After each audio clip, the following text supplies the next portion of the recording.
최악의 개인정보 유출 사태를 불러온 쿠팡이 창사 이래 최대 위기에 놓였습니다. 1조 원대의 과징금을 부과받을 가능성이 높아진 데다 앞서 보신 것처럼 이 대통령이 직접 징벌적 손해배상까지 언급했기 때문입니다. 징벌적 손해배상 적용 가능성은 얼마나 되는지, 그렇다면 쿠팡에 미칠 파장은 어느 정도가 될 것인지 알아보겠습니다.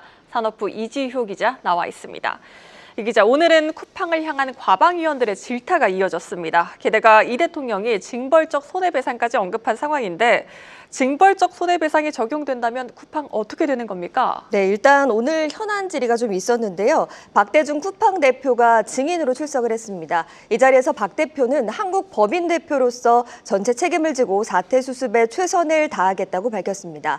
국회 여야 의원들의 쿠팡에 대한 비난도 쏟아졌습니다. 특히 개인정보가 유출된 경위에 대해 집중 추궁했는데요. 이재명 대통령은 징벌적 손해배상을 언급하기도 했습니다. 역시 경고와 처벌의 의미가 담긴 발언입니다. 이 징벌적 손해배상은 실제 입은 손해보다 더 많은 금액을 배상하도록 하는 제도입니다. 우리나라에도 징벌적 손해배상은 제한적으로 좀 도입이 돼 있습니다. 이번 사태와 관련돼 있는 게 개인정보보호법인데 좀 이게 대표적입니다. 현행 개인정보보호법은 개인정보 유출이 발생하면 최대 300만 원까지 피해자가 손해배상을 청구할 수 있도록 돼 있습니다. 피해자가 아닌 해당 기업이 나서서 과실이 없다라는 것을 입증을 해야 하는데요. 그런데 과실에서 나아가서 중대한 과실이 있는 경우에 여기서 최대 5배까지 손해배상을 청구할 수 있습니다. 이게 개인정보보호법 제39조에 있는 징벌적 손해배상입니다.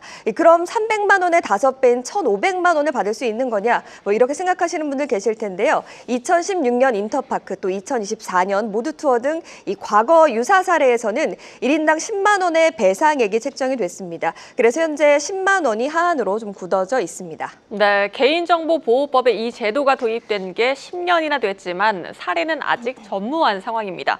과연 정말로 쿠팡에게 징벌적 손해배상이 적용될까요? 일단 결론부터 말씀을 드리면 가능성 상당하다 이렇게 볼 수가 있겠습니다. 우선 이재명 대통령이 직접 나서서 사고 원인을 조속하게 규명하고 엄중하게 책임을 물어야겠다고 언급을 했고요. 징벌적 손해배상을 현실화하는 등 대책 마련에 나설 것을 관계 부처에 지시한 상황입니다. 무엇보다 중대한 과실 요건에 걸릴 가능성이 있다는 게 전문가들의 해석입니다. 이번 정보 유출은 쿠팡에서 퇴직한 중국 국적 개발자가 유력한 용의자로 지목되고 있습니다. 인증 업무를 담당한 것으로 알려지고 있는데요. 내부 시스템에 접근할 수 있는 토큰을 통해서 퇴사 이후에도 개인정보를 빼돌렸습니다. 쿠팡은 퇴사자의 인증키를 5개월 동안이나 폐기하지 않았고요. 이후에 고객이 민원을 제기하기 전까지 무려 3,370만 명의 정보가 빠져나간 사실조차 인지하지 못했습니다.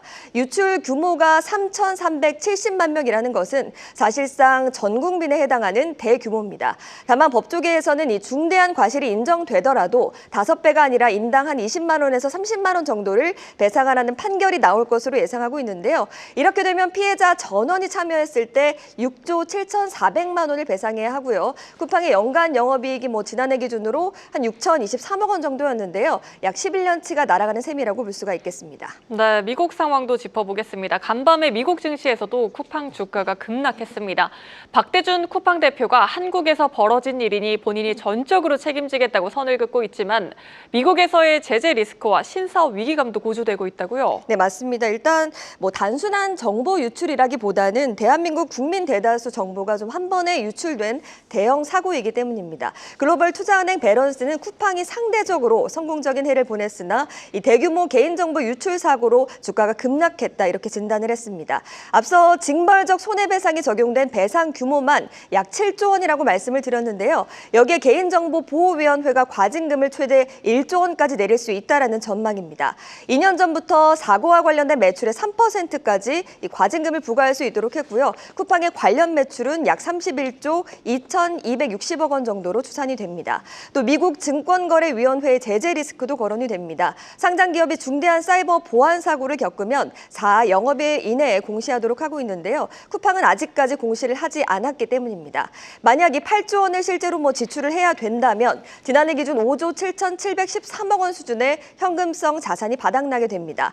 영업이익도 손실로 전환될 수밖에 없습니다. 무엇보다 쿠팡은 번 돈을 신규 사업에 재투자하면서 성장하는 모델이라는 점에 주목해야 하는데요. 최근 쿠팡은 신사업으로 대만 시장을 낙점했습니다. 올해 대만 로켓 배송 등에 약 1조 3천억 원의 투자를 더 하겠다 이렇게 밝히기도 했는데요. 국내에서 처음 사업을 시작할 때처럼 대규모 자금이 투입이 돼야 하는데 대만 사업의 차질도 불가피한 전망입니다. 그나마 받쳐두던 본업인 한국 사업도 위기입니다. 현재 인터넷 커뮤니티 등에는 쿠팡 탈퇴 인증글이 올라오고 있고요. 불매 운동 조짐도 있습니다. 한국소비자단체협의회는 성명을 내고 회원 탈퇴와 불매 운동을 포함한 수단과 방법을 총동원해서 강력히 대응할 것이라고 예고했습니다. 네, 지금까지 산업부 이지유 기자와 함께했습니다.